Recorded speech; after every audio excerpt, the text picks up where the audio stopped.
So, I want to talk to you guys today about pmslcsa.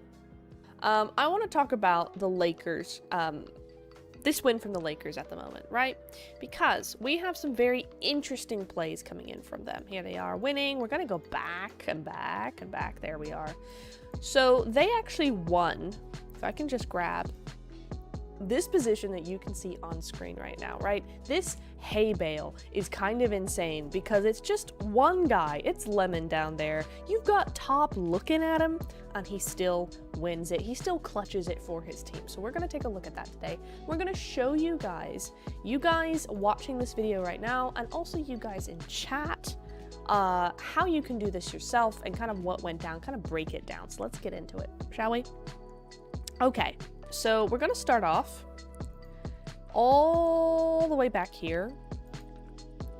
And there's a couple of points I want to point out to you guys, right? If we go all the way back, like all the way back, right? You can see in the mini map, let me check. Yeah, you can see that in the mini map here. In that mini map feed right there that you've got in this corner, you can see that they are on the edge. They are the guys in pink right now, okay? So in pink, you've got this really nice 1-3 split. Now, this is the big risk, right? Because the 1-3 split is it behind the hay bale. So that one guy is just out in the field by himself. Very, very risky, but it does work in this situation. You've got nobody on that south side and everybody's in the north. So that's the start off, right? The meta kind of at the moment is a 1-3 split, okay? So this is where we're going with this. Now, I want to show you a couple of points. First is this push. You have DRS on to, hi Maxman, you have this push here because DRS are in the brown on our mini map. They're actually our POV right now. So DRS are our POV right here. They're the brown circles on the very edge of this map. So what Lakers have decided to go ahead and do is get rid of them. And they do this in a very interesting way. They're going to actually, you see this ridge, they've got a great ridge, right? They've got that 1-3 split, they got a really good ridge. They use their nades first. Something you're always going to want to do here is use your nades at the start of a fight if you can, particularly open ground, long range, right? You want to keep them busy by resuscitating their teammates rather than looking at you when you're trying to cross open ground. So that's just like a no-brainer bit. You do that. But they're pushing. And what's really interesting about this is that they are pushing into a disadvantaged position. This ridge, as open as it is far better than what DRS have. But the reason they're doing this goes back to the next frame when I find it. This is their position on that ridge line is actually protected by their teammate in the field, in that open position to the south, right? If I go back to this ridgeline area, just quickly here, and yeah, there's a bit of a back and forth. They do end up going down to a solo up on this top hillside, but they're able to get it back because, so normally you would not want to push away from this, right? Because that's going to create a bit of a vacuum where a team can move in behind you and put you in the exact same position that DRS are in, right?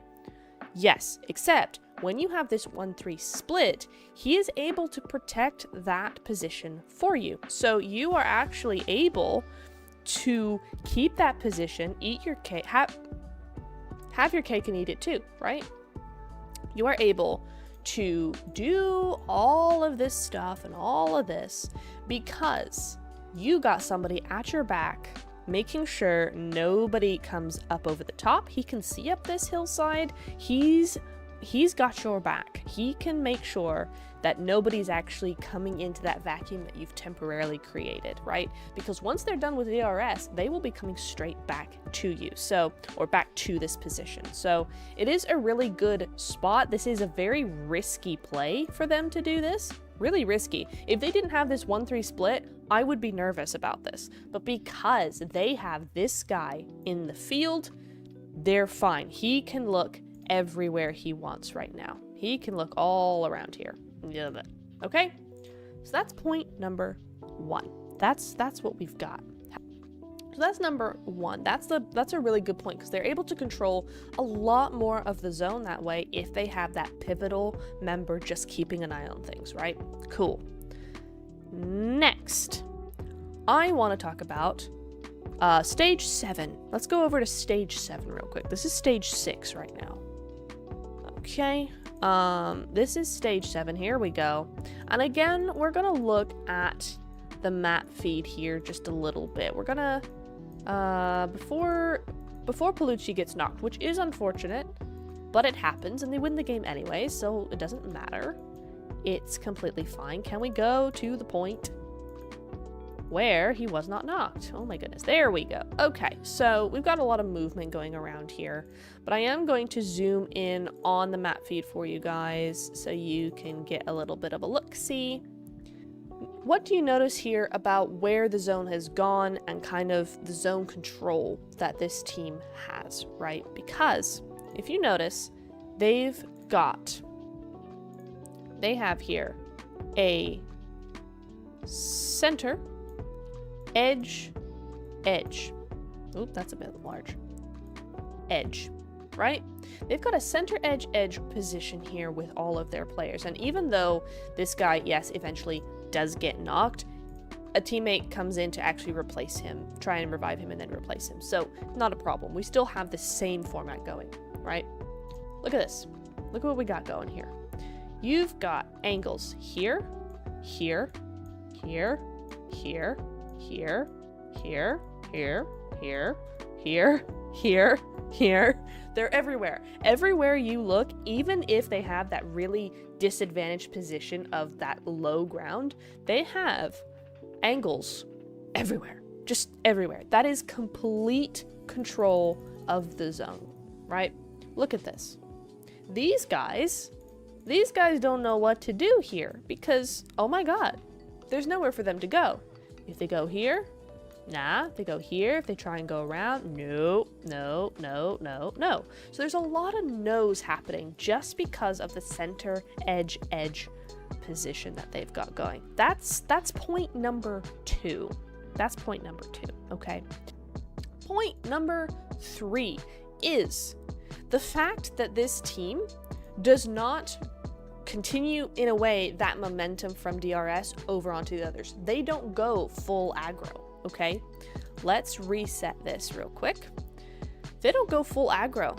We saw them with DRS take them all out, cool, and then they move back into that position and they kind of stay there. And as you see here, as I'm going forward, there's shots being taken, but just their presence alone is enough to make Falcons and IHC start to get a little nervous, right? They're moving around, they're trying to figure out what their exit is. These guys big chilling. They're just sitting there. They're not doing a whole lot. Yes, Palucci is now knocked, so you will see some movement there. They're going to try and move in and get that res. But for the most part, they really are just big chilling, throwing a few smokes, trying to get a best position, moving around a little bit, not being too stationary. But it's not full aggro. They know when to actually hold back, when it's time to gatekeep, when they have that position, and they just need to hold it. There's no point giving up a good position just because you can aggro something. It doesn't work that way. So, big tip, I think, that a lot of new teams probably aren't really catching on to, or just don't learn until later on, is you don't have to full aggro all the time. You can do both, as we see with the Lakers, and Lakers won. So, and they won against the number 1 and 2 PMGC team. So, there's got to be something in that, right? So, good one. Very good. Very nice. And we're going to be looking at the Falcons here. Speaking of them, we're going to be looking here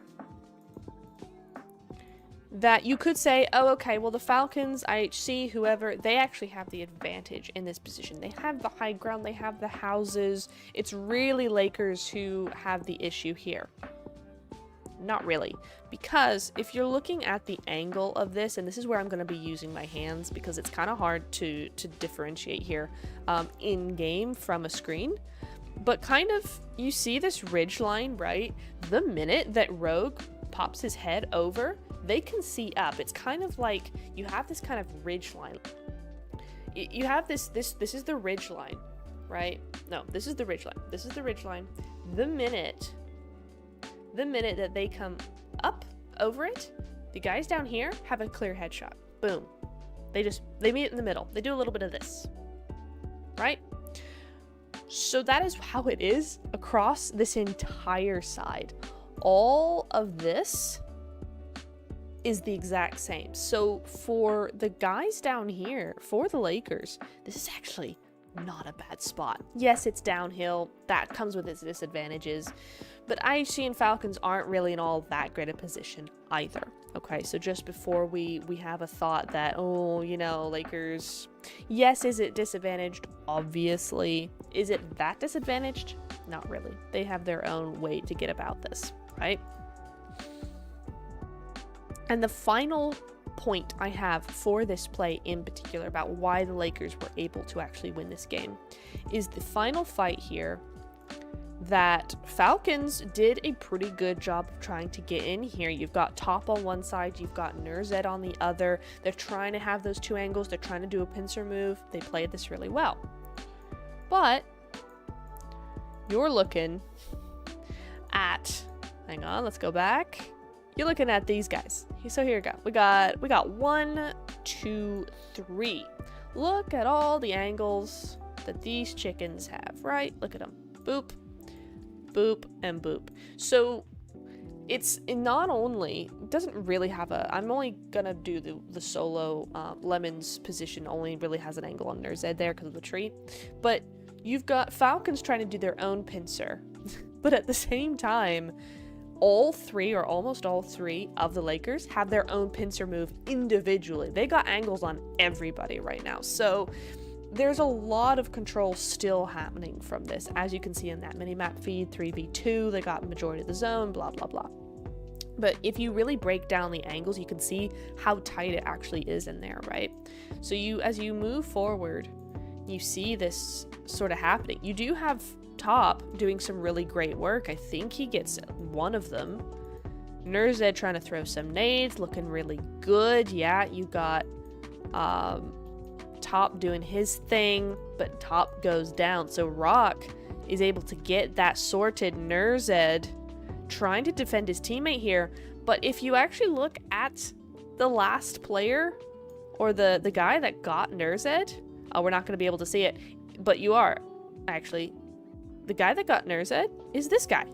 There he is, hiding behind a hay bale, because his teammates were able to distract him, bring him out,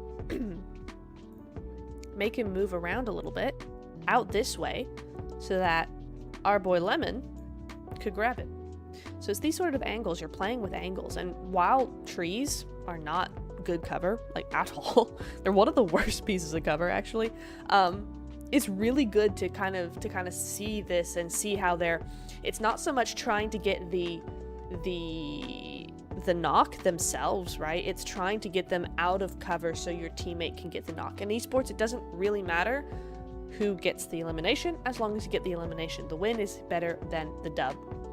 The win is better than the elimination point. So you're trying to do that, and it's teamwork. It's all about teamwork. So it's really, really good work from Lakers. I appreciate what they did here, and I think it's a really good lesson in how to play teams that are arguably better than you, more experienced than you certainly, and in a more advantageous position, right? It's a lot of stuff happening here that they actually played it really well. So take notes on the points that I've discussed. If you have your own points to discuss, let me know.